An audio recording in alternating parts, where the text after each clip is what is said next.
ठीक है, next heading ले लो इसके अंदर सिंगल कायरल मॉलिक्यूल। अब जो भी आगे हम लोग पढ़ेंगे वेरी वेरी इंपॉर्टेंट है, डायरेक्टली क्वेश्चन आता है उस पर। ठीक है, तो नेक्स्ट इसमें हेडिंग ले लो सिंगल कायरल मॉलिक्यूल्स।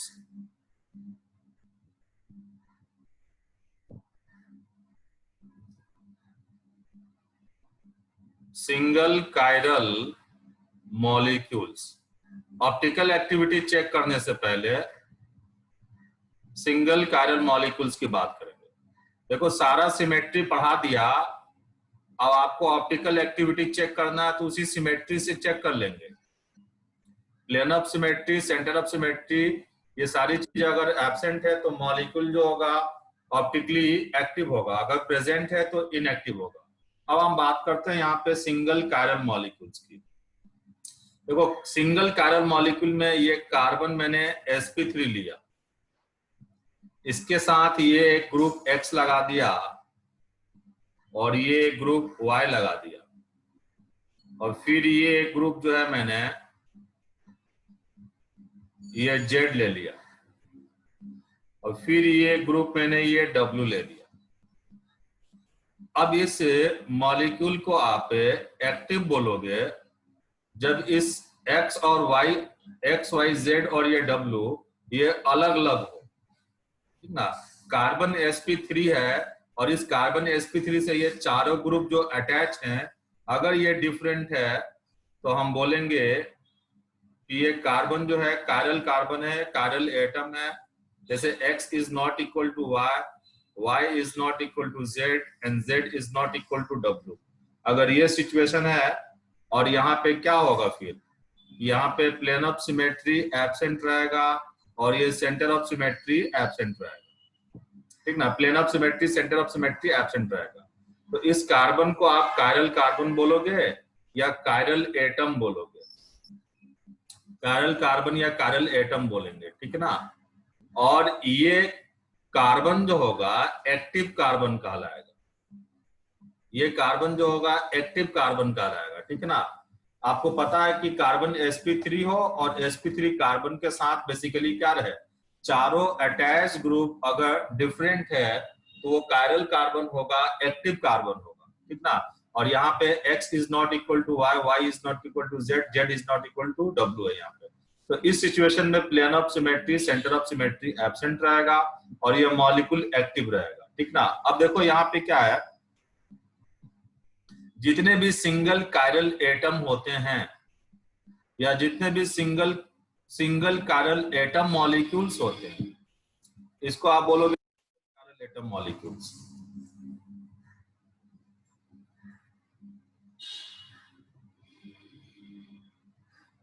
अभी हमको लगता है कुछ लोग कनेक्ट नहीं हो पा रहे हैं।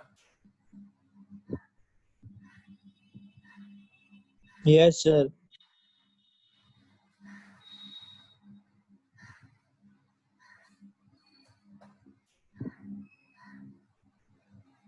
ठीक है, तो अब ये मॉलिक्यूल एक्टिव होगा या इनएक्टिव होगा?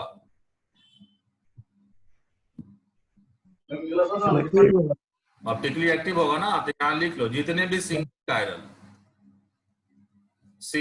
Chiral atom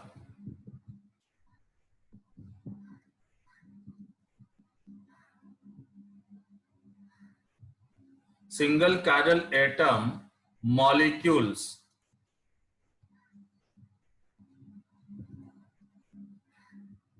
are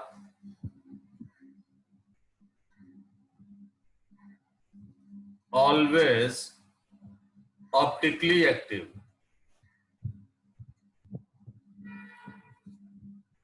always optically active, हमेशा ऑप्टिकली एक्टिव रहेगा, ठीक है। जैसे कि मान लो कि मेरे पास, सपोज कर लो कि मेरे पास यहाँ पे ये एक मॉलिक्यूल है, ये कार्बन, और इसको मैंने ले लिया ये डैश पे और इसको भी ले लिया मैंने ये डैश पे, और ये कोई ग्रुप R लगा दिया और यहाँ कोई ग्रुप G लगा दिया, और इसको मैंने वेज पे ले लिया। ठीक है। और यहां भी मैंने इसे सपोज कर लो कि ये वेज पे रख दिया, यहाँ पे ये आर है, ठीक है। अब इसको फीचर में दिखाना है, ये वेज जैसे है, इसको फीचर में मैंने ऐसे दिखा दिया, ये डब्ल्यू हो गया और ये बी हो गया, यहाँ पे आ गया जी और यहाँ पे आ गया आर, ठीक ना। तो जो वेज पे है वो बेसिकली आपको पता है कि आउट ऑफ प्लेन है, आउट ऑफ प्लेन है, ठीक ना। और जो डैश पे था वो इन द प्लेन है।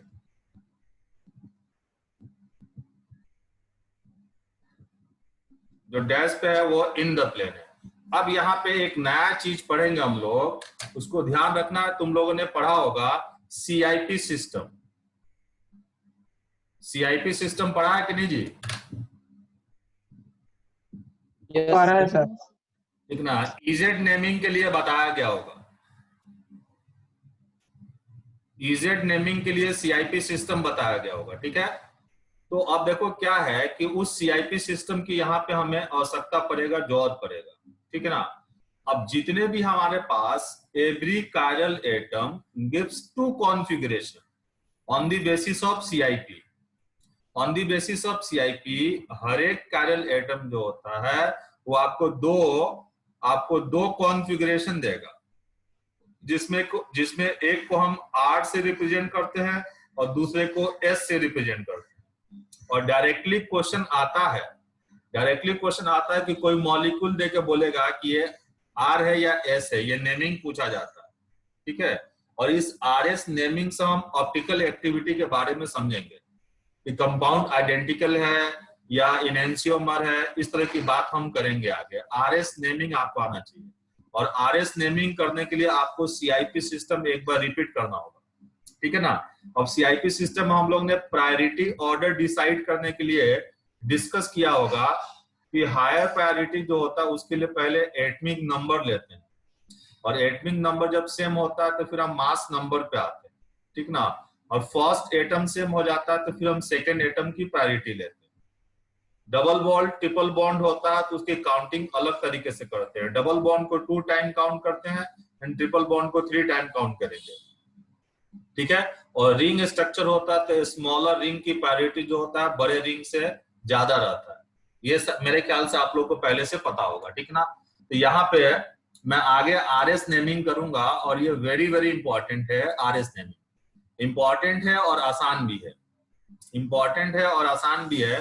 तो यहाँ पे ना आप लोग हेडिंग ले लो, नेक्स्ट हेडिंग यहाँ पे, ठीक ना। नेक्स्ट हेडिंग ले लो यहाँ पे, every chiral atom gives two configuration. नीचे लिख लो यहाँ पे every chiral atom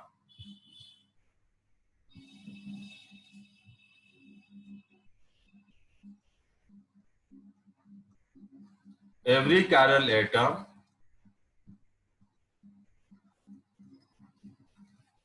gives two configuration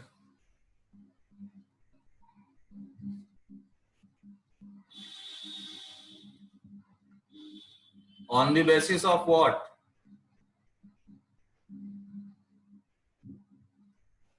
On the basis of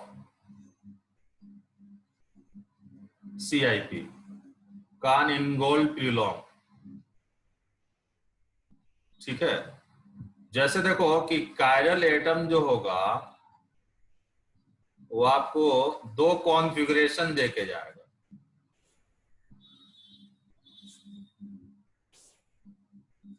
जिसमें से एक को आर और दूसरे को एस बोलते हैं। आर का मतलब है रेक्टस और एस का मतलब है ये सिनिस्टर, ठीक है ना। अब हम लोग यहाँ पे फर्दर डिस्कस करेंगे सीआईपी सिस्टम। इस सीआईपी सिस्टम के अकॉर्डिंग, इस सीआईपी सिस्टम के अकॉर्डिंग हम लोग आरएस नेमिंग करेंगे।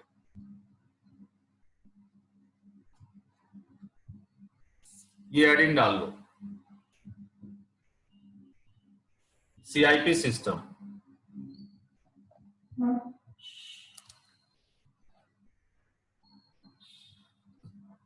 रब कर दूं मैं इसे?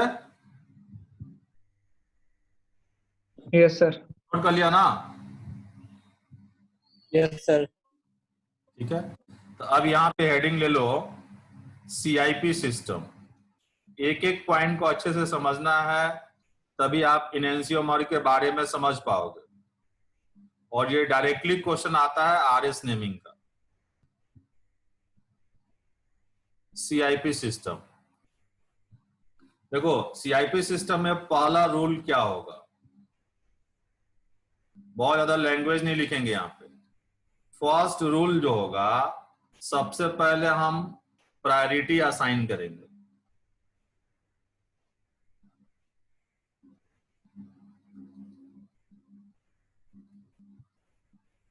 अब CIP सिस्टम के अकॉर्डिंग आपको प्रायोरिटी असाइन करने आता है।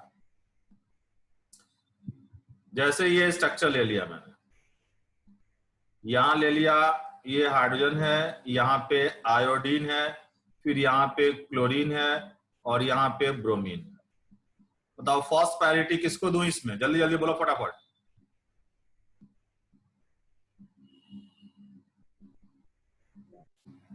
क्लोरीन जिसका एटमिक नंबर ज्यादा होगा उसको देंगे।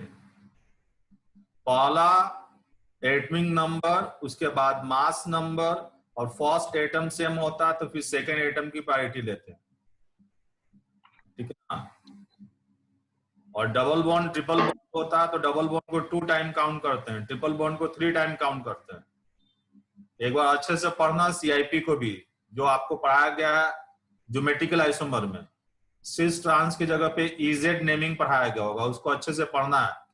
इसमें एटमिक नंबर ज्यादा है आयोडीन का, तो यहाँ आ जाएगा फर्स्ट ये, फिर ब्रोमीन, फिर क्लोरीन, फिर ये हाइड्रोजन चौथे प्रायोरिटी पे आ जाएगा।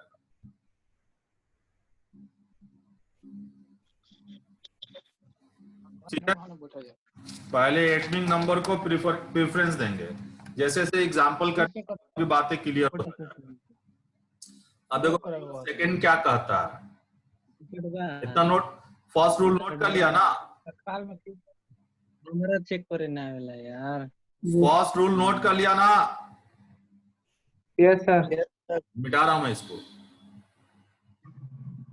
अब रूल सेकंड में देखो क्या होगा CIP सिस्टम के अंदर। रूल सेकंड के अंदर देखो क्या देखेंगे। अब हम फोकस करेंगे फोर्थ प्रायोरिटी पे। फोर्थ प्रायोरिटी पे फोकस करेंगे। अब फोर्थ प्रायोरिटी को देखेंगे हम कि कहां पे है, हॉरिजॉन्टल पोजीशन पे है या वर्टिकल पोजीशन पे है, ये हम चेक करेंगे।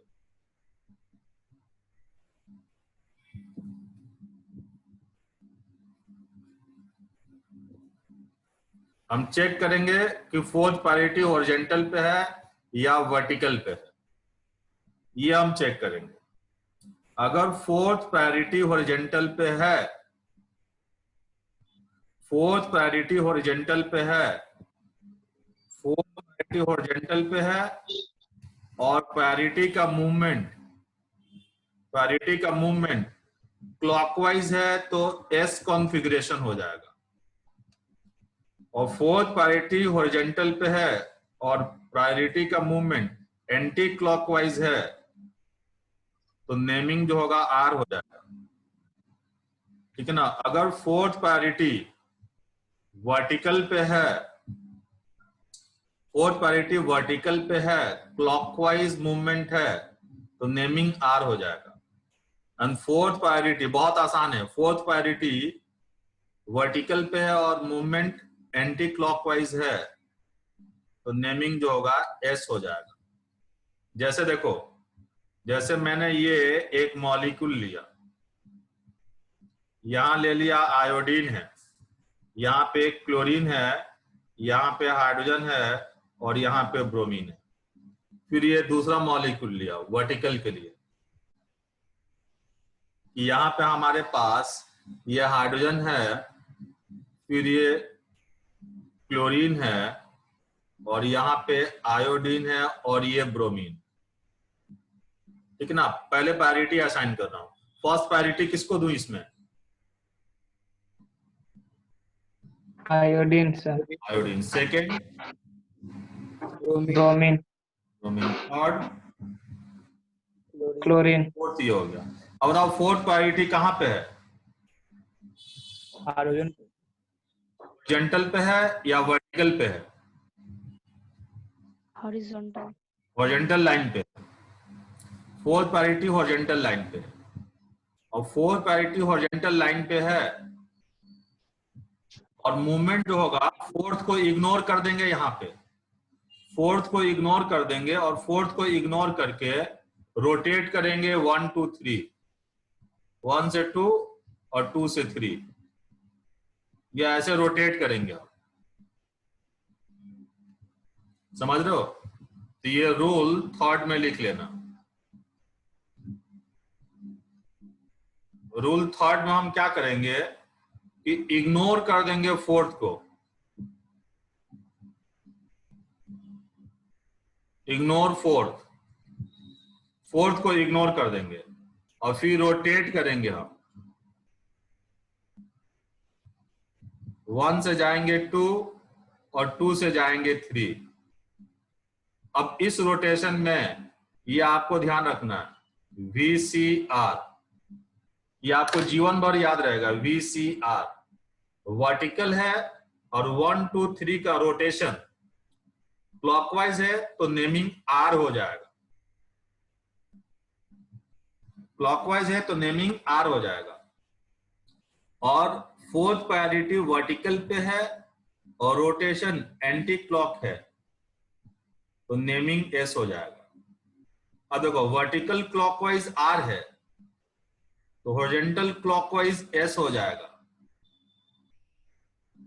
वर्टिकल एंटी क्लॉक S है तो हॉरिजॉन्टल एंटी क्लॉक जो होगा ये R हो जाएगा। याद रहेगा? आपको याद रखना है, आपको याद रखना है क्या बताओ? VCR वर्टिकल क्लॉकवाइज है तो R, हॉरिजॉन्टल क्लॉकवाइज है तो S, वर्टिकल एंटी क्लॉकवाइज है तो S।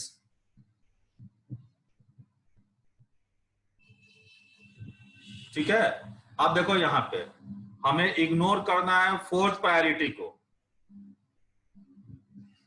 हमें ये इग्नोर कर देना है फोर्थ प्रायोरिटी को। अब मूवमेंट करूंगा मैं 1 से 2 और 2 से 3, तो 1 से 2 एंड 2 से 3 ये मूवमेंट हुआ। अब ये मूवमेंट क्या है? क्लॉकवाइज है या एंटी क्लॉक है? क्लॉकवाइज क्लॉकवाइज, क्लॉकवाइज है। और फोर्थ प्रायोरिटी कहाँ पे है? हॉरिजॉन्टल पे। हॉरिजॉन्टल पे। तो यहां देखो फोर्थ प्रायोरिटी हॉरिजॉन्टल पे है, मूवमेंट क्लॉकवाइज है तो नेमिंग क्या हो जाएगा? एस। S, ये S नेमिंग हो जाएगा। अब देखो यहां पे हो गया ये 1 और ये 2 और ये हो गया 3 और ये 4। अब मैं फोर्थ को इग्नोर कर दूंगा। अब मूवमेंट कराऊंगा मैं यहाँ पे 1 से 2 और 2 से 3। ठीक है? अब बताओ यहाँ पे, अब बताओ यहाँ पे कि फोर्थ प्रायोरिटी कहाँ पे है? वर्टिकल पर। हाँ? वर्टिकल पर, वर्टिकल पे पर। है। Fourth priority Yes, sir. Vertical पे है और मूवमेंट कैसा है? रोटेशन कैसा है? Anti Anti-clockwise. Clockwise. Anti clockwise. तो वर्टिकल एंटी क्लॉक पे आ जाएंगे। वर्टिकल एंटी क्लॉक बताओ क्या होगा? एस। S। अब इसका भी नेमिंग जो होगा ये S हो जाएगा। ये सब रिएक्शन में भी जरूरत पड़ेगा, जरूरत पड़ेगा। मेरे ख्याल से समझ चुके हैं हम लोग। Yes sir. आपको याद क्या रखना है? VCR। VCR। तो VCR का मतलब वर्टिकल क्लॉकवाइज R, तो वर्टिकल एंटी क्लॉक क्या होगा? एस। S हो जाएगा। वर्टिकल क्लॉकवाइज R है तो हॉरिजॉन्टल क्लॉकवाइज क्या होगा? एस। और हॉरिजॉन्टल एंटी क्लॉक R हो जाएगा। आपको ना CIP सिस्टम पढ़ना होगा, इजेड नहीं, उसको पढ़ोगे तो कॉन्फ़िगरेशन और आसान रहेगा, उसी का उपयोग, उसी का यूज यहाँ पे है। अब मैं कर दूं, मेरे ख्याल से आपने नोट कर लिया होगा।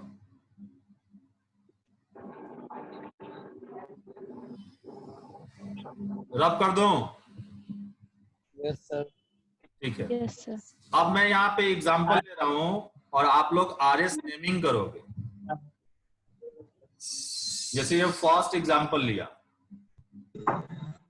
सर रूल 1 एक बार बता दीजिए ना। रूल 1 में ना प्रायोरिटी असाइन करना है और एटमिक नंबर के अकॉर्डिंग करना है।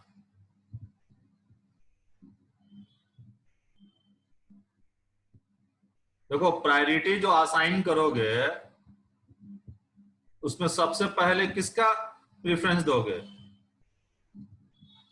एटमिक नंबर का। इसका मतलब सीआईपी को पढ़ा नहीं होगा पहले, इजेड नेमिंग अच्छे से। पहला प्रेफरेंस एटमिक नंबर का, और एटमिक नंबर सेम होता है तो फिर मास नंबर का। जैसे कि अलग अलग आइसोटोप होते हैं, मास नंबर का, ठीक है। और मान लो कि पहले एटम कॉमन है तो उसके बाद हम सेकेंड एटम पे आ जाते हैं, वहां भी एटमिक नंबर लेते हैं। समझ रहे हो? ठीक है। और मल्टीपल बॉन्ड होता है, डबल बॉन्ड ट्रिपल बॉन्ड होता है, तो उतना ही टाइम काउंट। जैसे मान लो ये कार्बन डबल बॉन्ड कार्बन ले लिया, यहां ले लिया CH3, यहां ले लिया Cl, फिर यहां ले लिया Br और यहां ले लिया I। अब इन दोनों में बताओ पहली प्रायोरिटी किसको दोगे?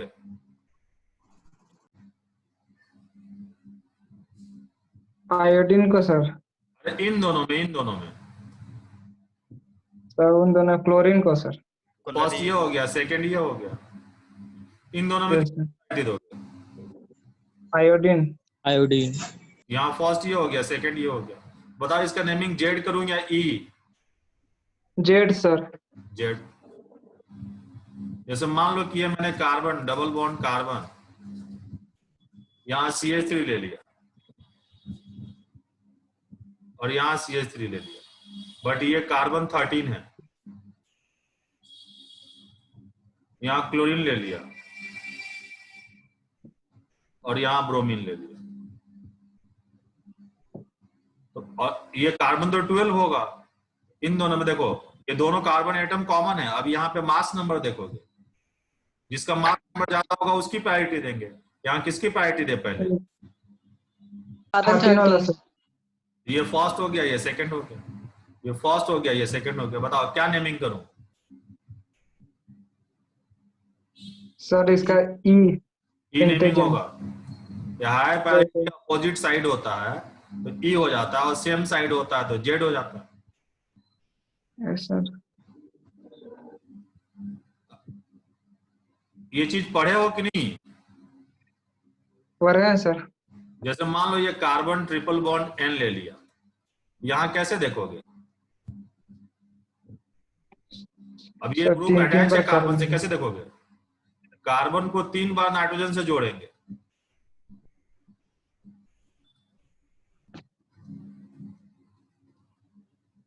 और नाइट्रोजन को कितनी बार जोड़ देंगे? 3 बार कार्बन से जोड़ेंगे। लिखे नहीं सर। हाँ, जैसे मान लो ये कार्बन डबल बॉन्ड ऑक्सीजन लिया तो क्या लिखोगे? कार्बन फिर ये ऑक्सीजन, फिर ये ऑक्सीजन, ऐसे अटैच है।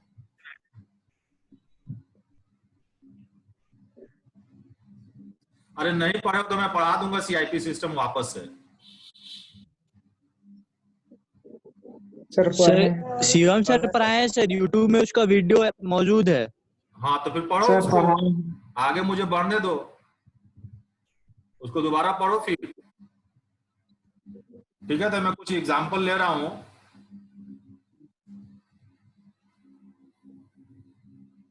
और यहाँ पे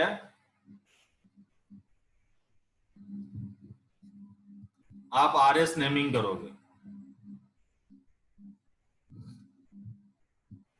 ये हाइड्रोजन, फिर ये ब्रोमीन, फिर ये क्लोरीन आ गया।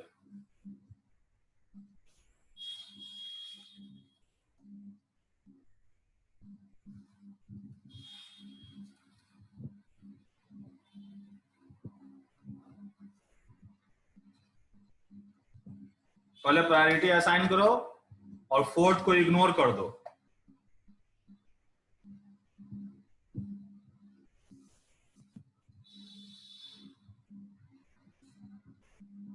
फोर्थ को इग्नोर करके 1 2 3 को रोटेट करो।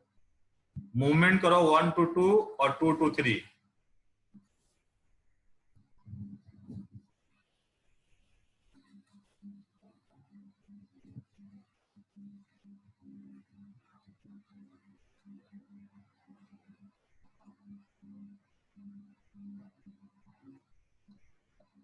यहां फिर से लिख देता हूं।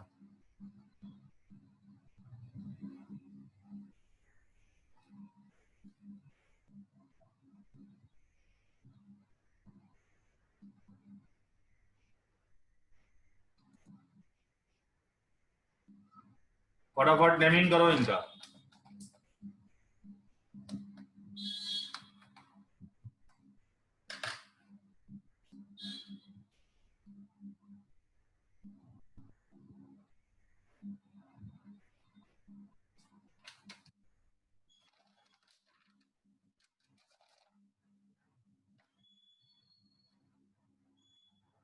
इसमें फर्स्ट प्रायोरिटी किसको दूं?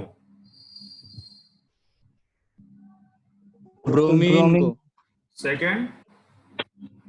Chlorine chlorine. सर। थर्ड ये हो गया, फोर्थ ये हो गया। अब इसको फोर्थ कहां? इग्नोर करेंगे सर। हॉरिजॉन्टल पे है।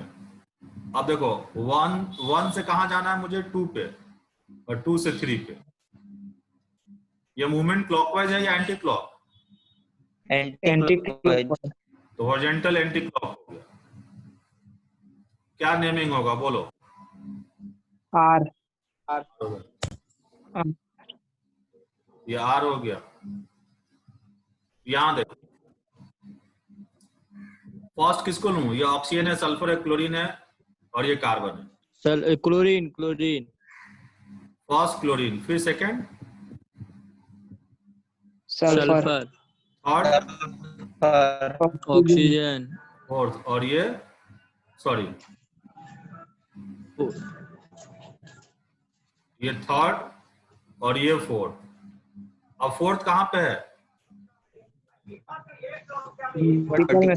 वर्टिकल। अब इसको इग्नोर कर दिया और मूव कराओ 1 to 2 और 2 to 3।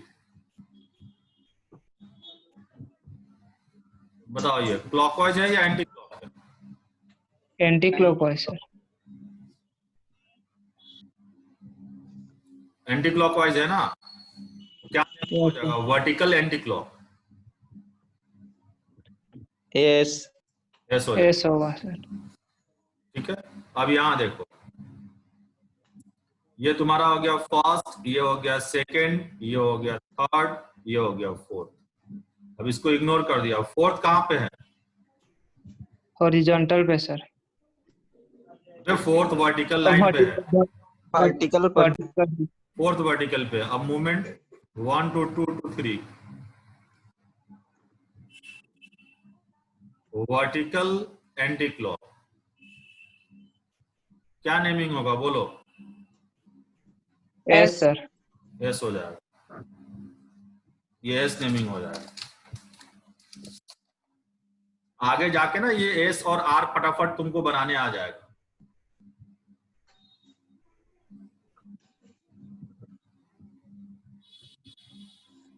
अब ये लास्ट बच गया ना, ये बताओ इसमें।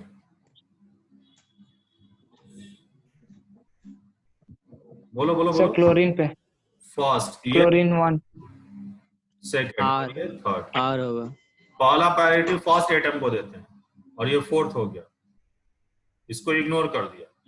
अब मूव करूंगा 1 to 2 to 3। फोर्थ प्रायोरिटी कहां पे है? सर वर्टिकल पे। वर्टिकल पे। मूवमेंट क्या है? क्लॉकवाइज। Vertical clockwise. क्या नेमिंग हो जाएगा? सर आर होगा। आर हो जाएगा। समझ पा रहे हो नहीं? Yes, sir. ठीक। अब फटाफट इसको रब करता हूं। रब कर दूं?